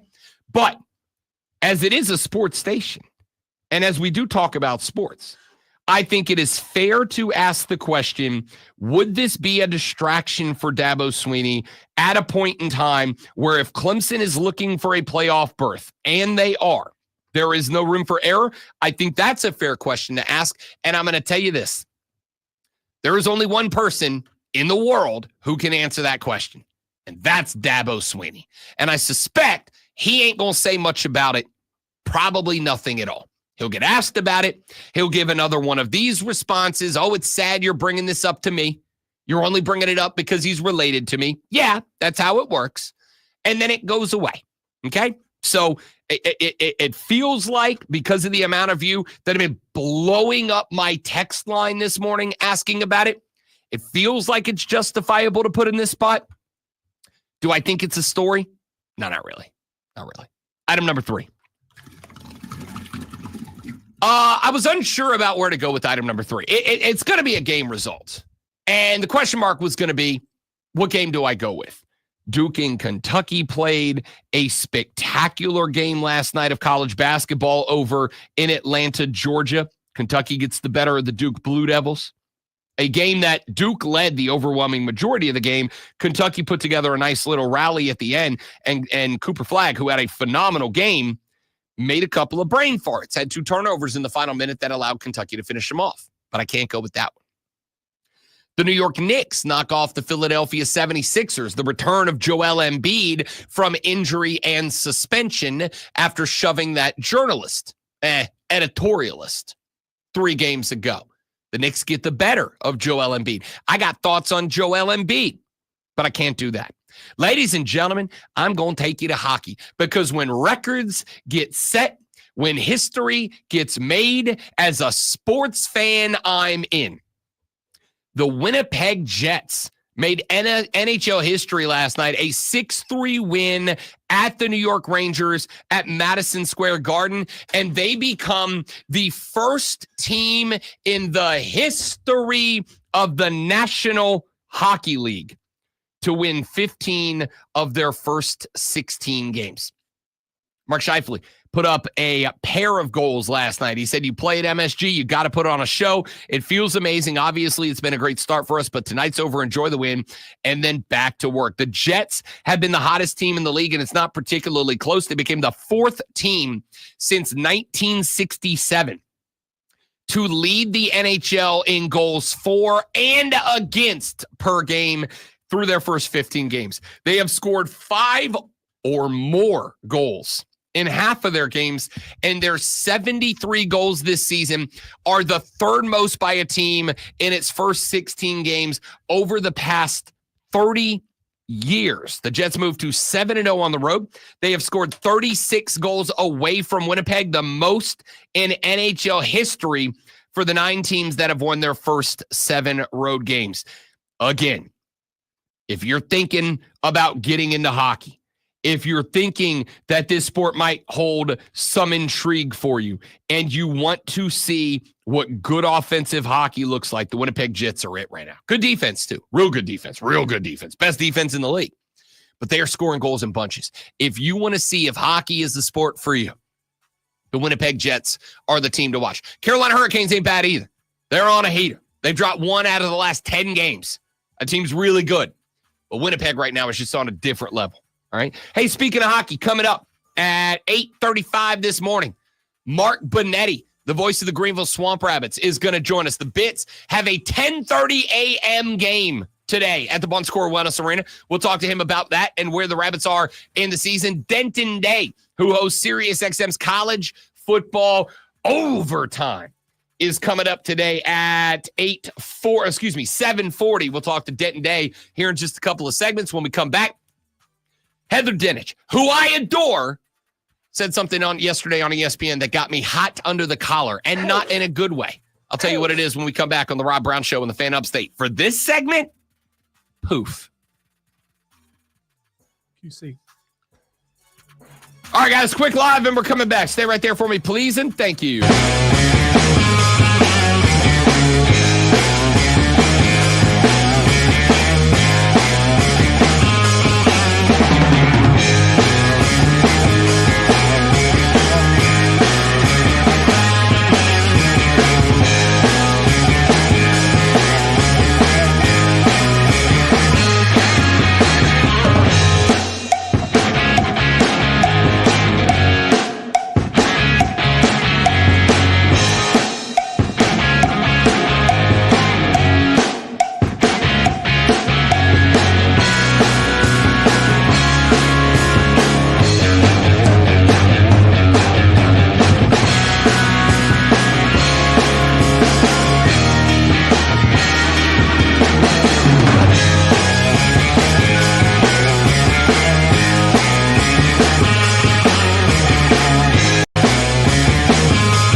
annoy you? Well, we promise we won't.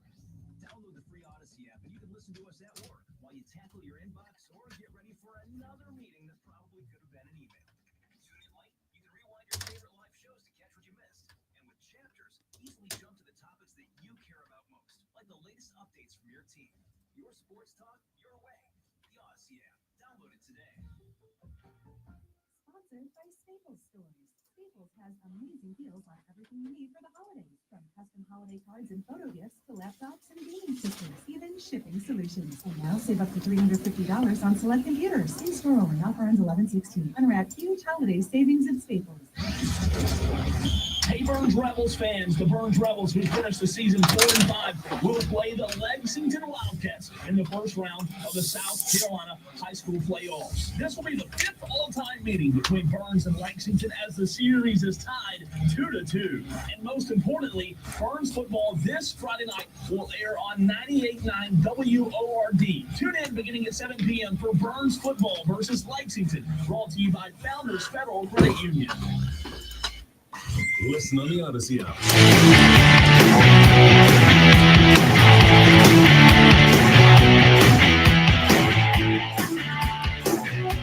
And a story that most all of you, I assume, are tired of hearing about. I have told you over and over and over that I absolutely believe the reason that the Alabama Crimson Tide got into the college football playoff last year over the undefeated ACC champion Florida State Seminoles was very simple. Because the powers that be who make those decisions, we're not going to have a playoff without a Southeastern Conference team involved. It's too big of a brand to not have into the game. And most, if not all of you, have learned at this point, and if you haven't, I wish to live in the world that you live in. Many, if not most of you, I assume at this point have learned that college football puts money first. Okay? Just end of conversation. They do. So, that only tracks to lead you to the belief that if the money comes first, they want the most profitable matchups possible on television in the playoffs, the most watched portion of the college football calendar. Which is why I have said in years gone by that I believe, in year gone by, that I believe Florida State got bumped and Alabama got in. Because that team was the representation of the Southeastern Conference in the college football playoff for the final year of 4 years, of 4 teams. Well, there's something interesting that happened yesterday. Yesterday, I was watching the Pat McAfee show. And part of the reason why was because Heather Dinich was on. I love Heather. I think Heather has done a phenomenal job. I have followed Heather Dinich since she covered the ACC exclusively for the 4-letter. She has in recent years jumped up to become one of their primary talking heads and can regularly be found on all of their college football programming on Sports Center, yada, yada, yada. Yesterday, she was on McAfee's show. And McAfee asked the question about conference dominance by the Big Ten and the Southeastern Conference. And Heather Dinich said something that got the wheels turning. The conference dominance of SEC Big Ten obviously was apparently real last week. Is that only going to grow stronger, you think, as the weeks grow on? I think it is, even as you continue to see these teams with 2 losses. And as much as people keep throwing out the word elimination games every week, I would really hesitate to eliminate a 3-loss SEC team. And that includes if Georgia loses to Tennessee. Yes, I just said that. And here's why. Because in the first 10 years of the college football playoff, there have been 13 3-loss teams ranked in the selection committee's top 10 on selection day.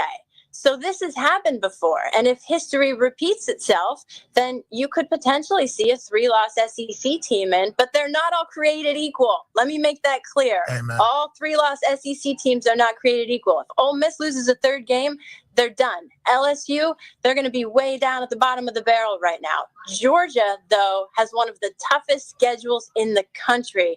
That's why I treat them a little differently, and I think the committee could too. Yeah, I think that's very apparent. Obviously, their losses are all top 5 matchups whenever we get in there. Yeah. Not like, Alabama losing to Vandy. Everybody thought it was over. They're the only team with 4 wins over top 25 teams. The strength of schedule is certainly an interesting one.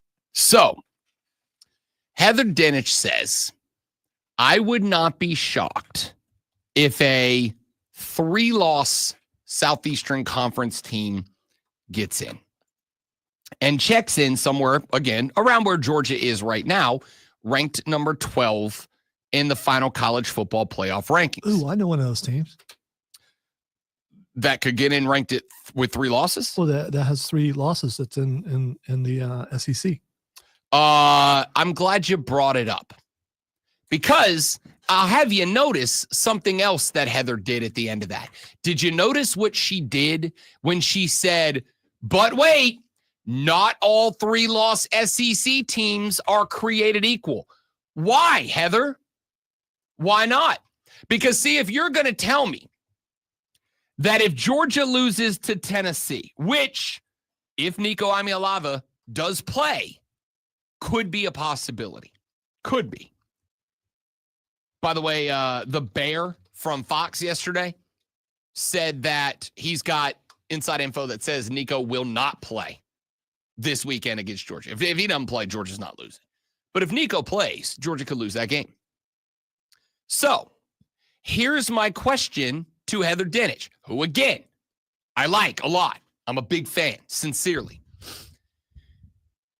I think she dropped that, but not all 3-loss SEC teams are created equal on there, because I think the realization hit that not only is South Carolina a 3-loss team, but South Carolina could be a 3-loss team that has a win over a top 25 team whose only losses come to top 25 teams, and if they went out to reach 9-3, would end the year with another top 25 win. So they would have a top 10 win.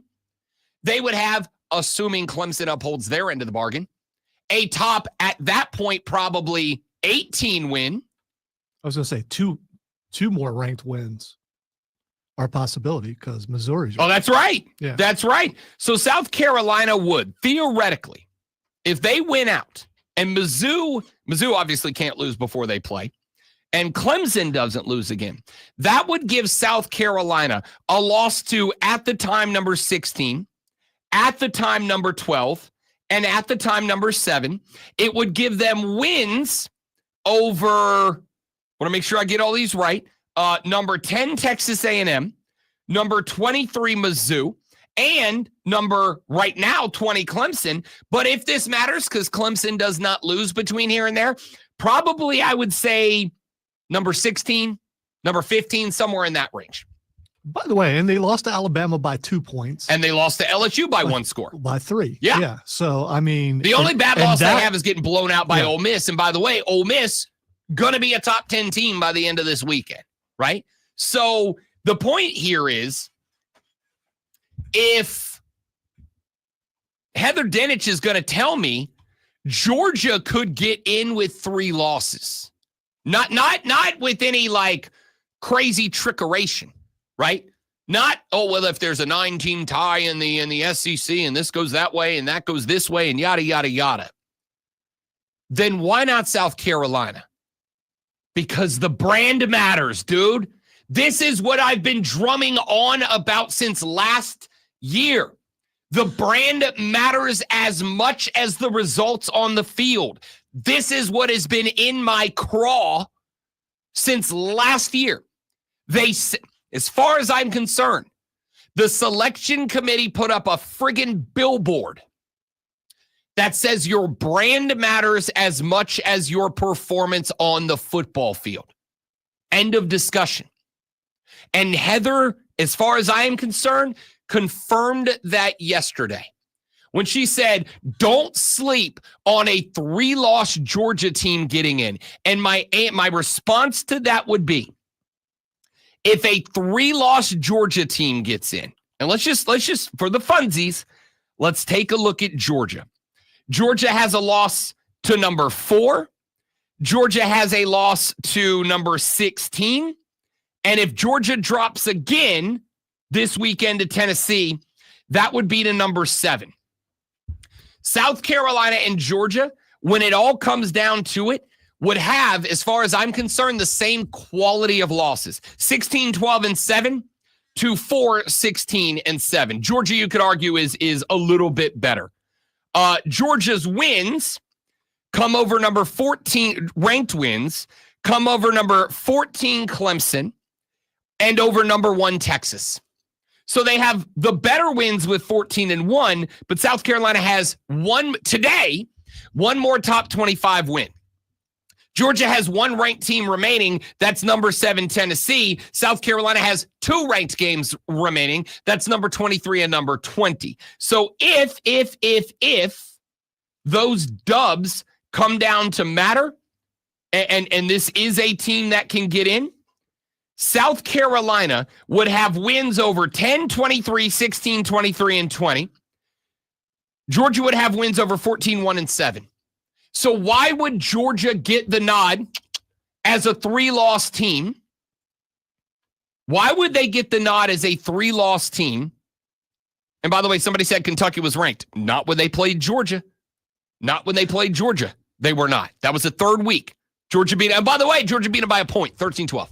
Same team that South Carolina beat, what was it, 31-7 the final in that one? Right? So my point here is, why in the world would she be making the argument that 3-loss Georgia out of the SEC would be allowed in, but not make the argument that 3-loss South Carolina would get in, and not only not make the argument, but immediately throw the dice out there and say, oh, by the way, I blanked. Was Vanderbilt not ranked when South Carolina beat him? Yeah, and on the stream, Mike is pointing out that Kentucky was ranked when South Carolina, but not when Georgia did. And so, I mean, every year they say South Carolina has one of, if not the toughest schedule in college football. Does that come into play also? The fact that they have such a tough schedule. But that's exactly my point, is if you're going to make the argument that 3-loss Georgia should go in because SEC schedule, then 3-loss South Carolina should be nipping at their damn heels, but they're not. Why? Because Georgia's got the brand value and South Carolina doesn't. No other reason. Please tell me what the other reason is. Because the schedule's harder for South Carolina than Georgia. It's a tougher schedule. They've got the same amount of losses if Georgia loses to Tennessee. If they don't, none of this matters. But if Georgia loses to Tennessee, then give me a bleeping reason that 3-loss Georgia would get the nod, but 3-loss South Carolina wouldn't. There is only one reason, and it's because the Dogs have brand value and the Gamecocks don't. So, all of you guys that have been going for a year, stop it, Rob. Stop it. You're just butthurt. You're just this. You're just that.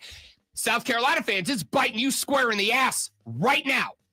This is why I said it ain't about a team that I covered, didn't cover, like, don't like. None of that matters. What matters is it can happen to you. And here we are, Gamecocks. You've got a national presence saying, well, if they lose 3 and they lose 3, they get to go, but you don't. Why? Well, you're not all created equal. Right. South Carolina's had a harder road to get to 3 losses. So why not them? Brand value. Book it. Denton Day. We'll ask him about this next on the Rob Brown Show on the Fan Upstate. It's not the same for South Carolina because they didn't have those expectations at the beginning of the So year. what? What's that got to do with it? We have never ranked a team because they were expected to do a thing. You ask how it's not, why it's not. No, the I same agree. person. People on that team that didn't expect them to get in the situation. They got screwed over a couple of times. They were number 1 in the SEC. All right, dudes, I'm going to step away for 45 seconds to get Denton Day set up. We will be right back. Don't go away.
Ladies and gentlemen, the illustrious Denton Day. What's up, big fella? What up, fellas? How we doing? What's the fit today? We got a nice burgundy and gold quarter zip on, and then a Dragon Ball Z shirt underneath of it for the vibes. There we go. You've just won Lonzo over in one sentence. Lonzo, you a Dragon Ball Z fan? He's just an overall anime guy. I'm not overall. There's just a couple, but yes, big DBZ. Oh, if I would have known that, I would have showed you the Majin Vegeta tattoo I have the first time I jumped on here.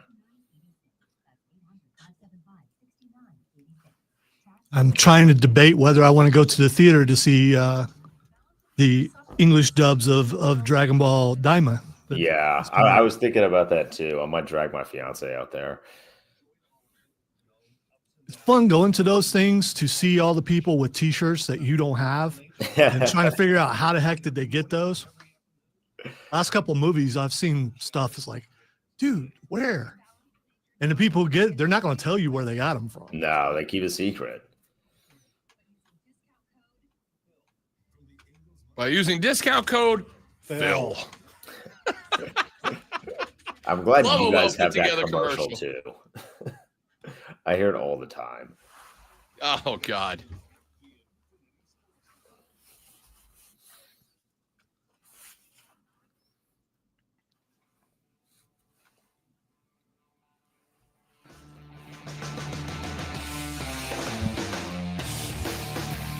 Every single Wednesday at this time, we welcome into the show a young man that I had the pleasure of meeting by sharing the airwaves on the BetQL network. You can find him there.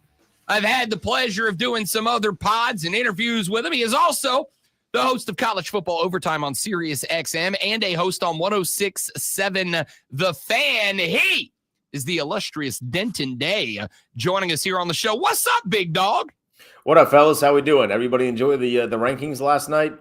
You know, I did, Denton Day. I really did. But, and we're going to come to those in a minute, because I got to ask, as we have been doing every Wednesday, what's your gripe? We all got to have one. Welcome to Sports Talk Radio. It's a place where we get to moan and complain and make other people listen to our grievances against the world. But, Day, we were just having a conversation in the last segment that I would like to bring you in for. Now, I ordinarily wouldn't play a clip and ask you to respond, but I'm going to. Heather Dinich of ESPN, of whomst I am a big fan, was on the Pat McAfee show yesterday, and she said this. And after she's done, I'm going to ask you a question. I want your thoughts. The conference dominance of SEC Big Ten, obviously was apparently real last week. Is that only going to grow stronger, you think, as the weeks grow on?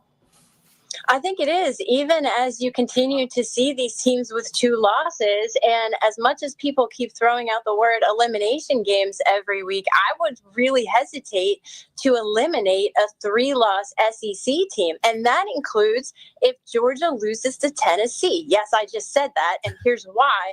Because in the first 10 years of the college football playoff, there have been 13 3-loss teams ranked in the selection committee's top 10 on selection day.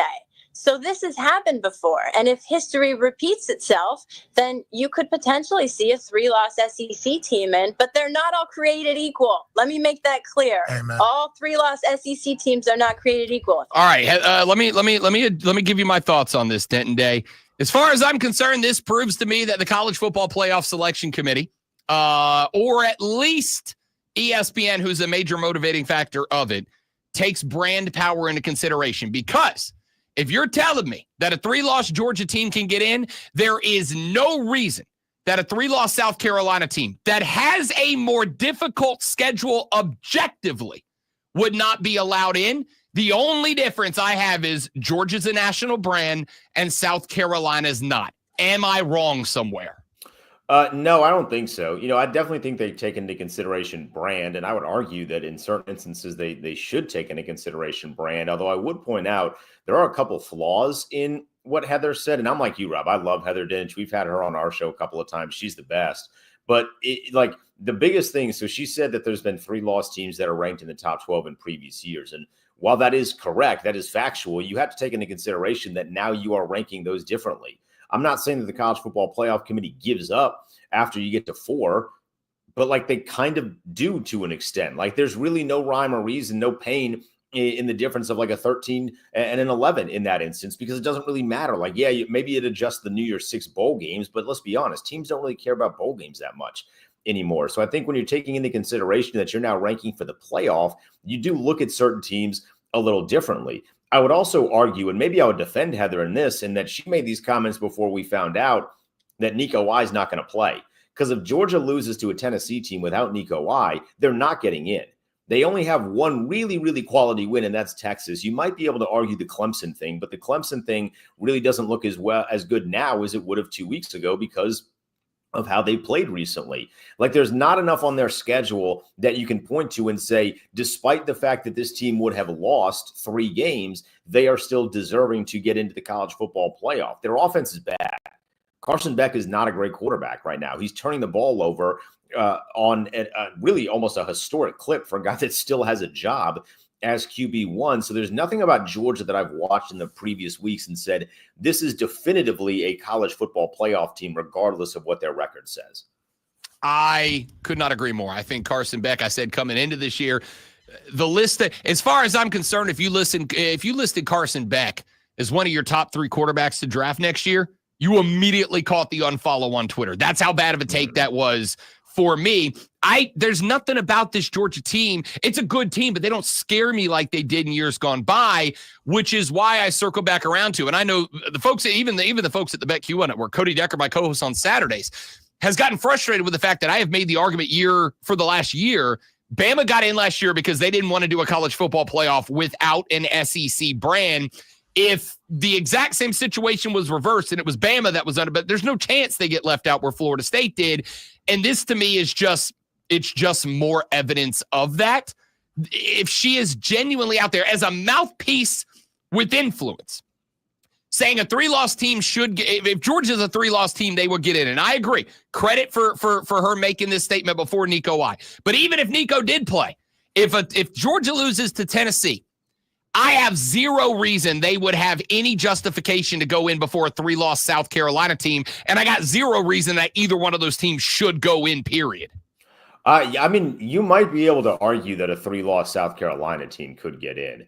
Because if you look at what their schedule has looked like, they have that win over Texas A&M, which was an absolute beatdown, as you guys know.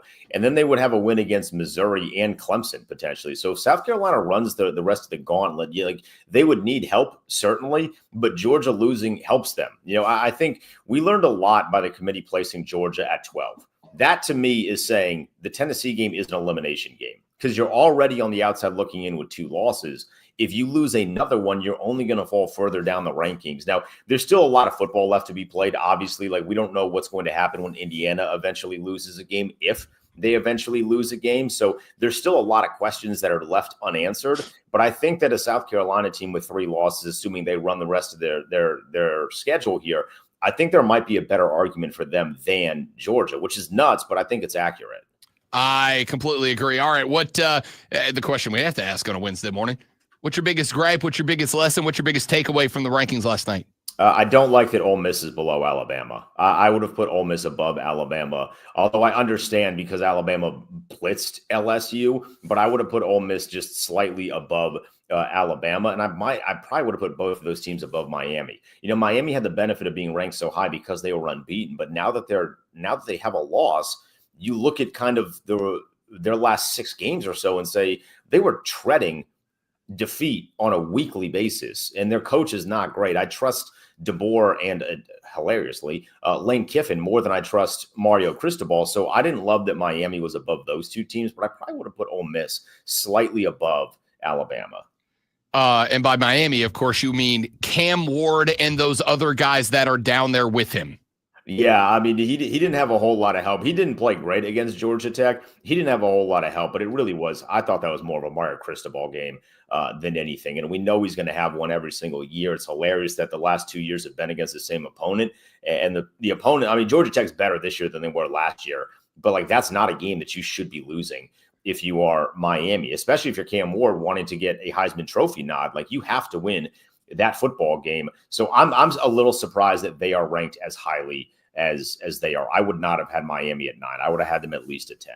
Yep. Nope. I'm in the exact same boat on that one. Talk to me about these Indiana Hoosiers, because on one hand, I've told Brad Evans and Ryan Horvath on BetMGM tonight, and I've said it on this show. I've said it on Bet for the Cycle. I think it's time to recognize Indiana's not a gimmick team. That's a pretty good little football team. On the flip side, it was an ugly game against at best, and to compliment Michigan, mediocre Michigan team. Indiana is the definition of they ain't played nobody, Paul. And so the question mark is 5 justified? Should the week schedule have bumped them back? Where are you with the Hoosiers? I think 5 is justified because they're unbeaten. Although, to be honest, I would have had them at 6, actually, now that I say that, because I would have put BYU ahead of them just because I think some of the wins on BYU's schedule are a little more impressive than that on Indiana's schedule. The question for them, and this has always been my biggest issue, Rob, with the committee, is that they really set themselves up to not have to do a lot of heavy lifting because they know that Indiana and Ohio State are going to play one another. So they're kind of just ranking them where they're ranking them now, knowing that that game is going to really force their hand and they can kind of get away without having any, respectfully, any blood on their hands, right? So I think putting them at 5 is fine. You're right, though. That game against Michigan wasn't exactly the prettiest. I do love how they fight, though. I mean, they kind of feel like, in a sense, a team of destiny. I don't know that we have those a ton in college football because largely there's such a talent discrepancy between the really good teams and everybody else, but they just find ways to win, and their coach is great, man. I mean, Curt Cignetti is wonderful. I know he was recruiting in your area when he was at JMU. He probably still is because he's a genius. I love watching them play, but it is apparent, and we'll see this when they play Ohio State. They're a dog, but they don't have talent the way that some of these other teams have talent. So like when they play Ohio State, we'll see that firsthand. But I like where they're ranked now. I like that they're giving the respect to the unbeaten teams. Yeah, it's pretty simple. I win. Google me. Ice cold bars. Ice cold bars from Curt Cignetti. All right, and I know we're out. I know we're away from that game, but just a quick thought on it.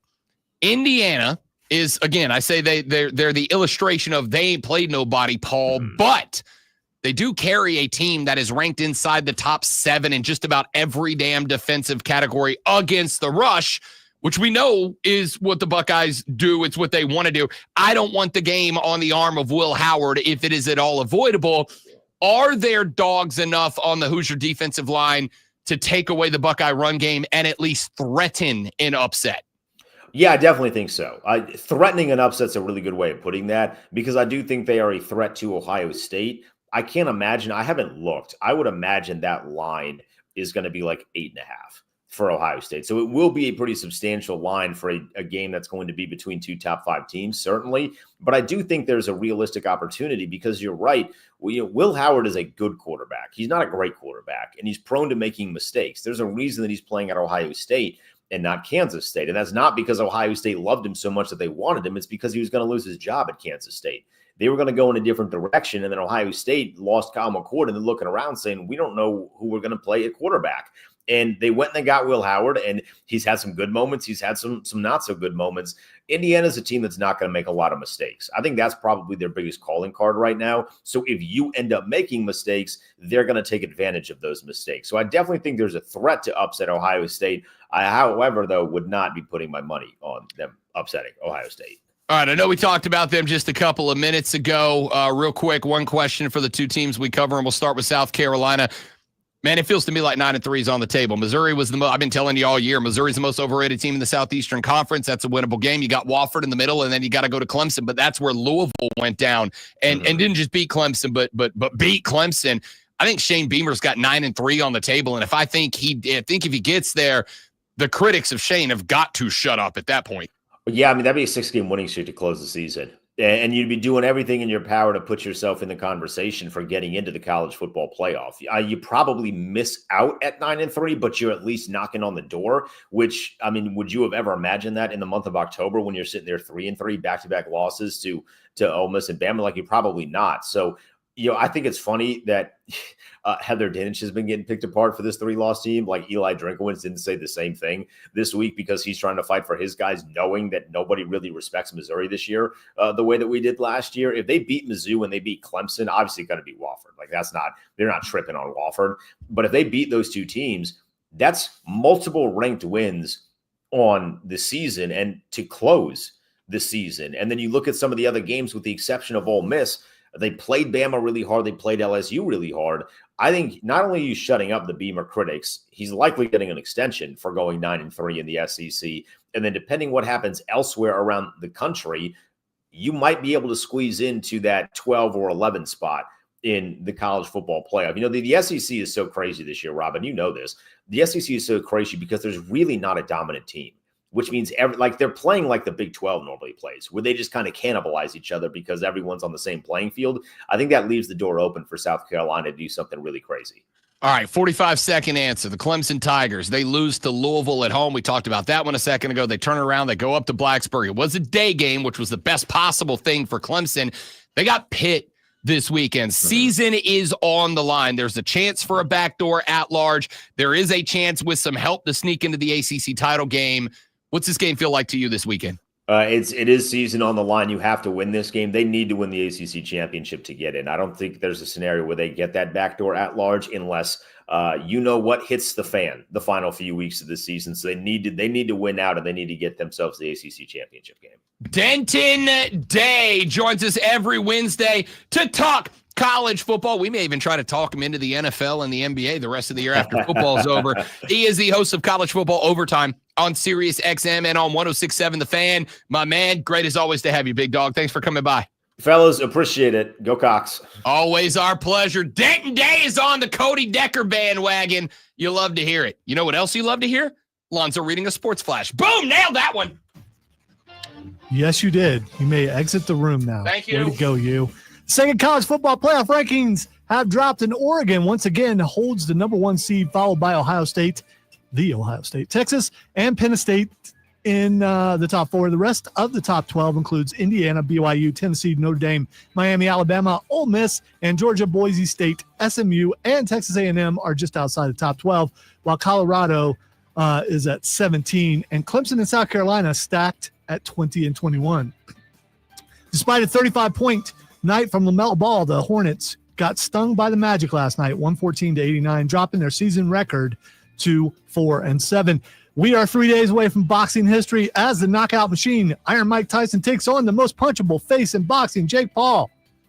Stay tuned right here for the hype leading up to the fight, which goes down Friday night. We are the Fan, Upstate.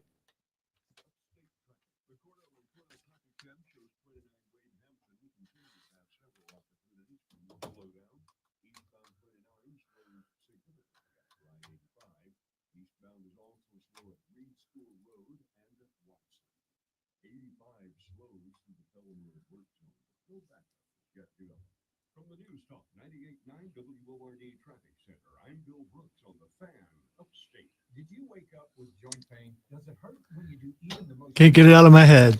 Bill Brooks said eastbound 3 times, and now I'm picturing him. I can hear him in my head singing eastbound and down. Can I make that happen?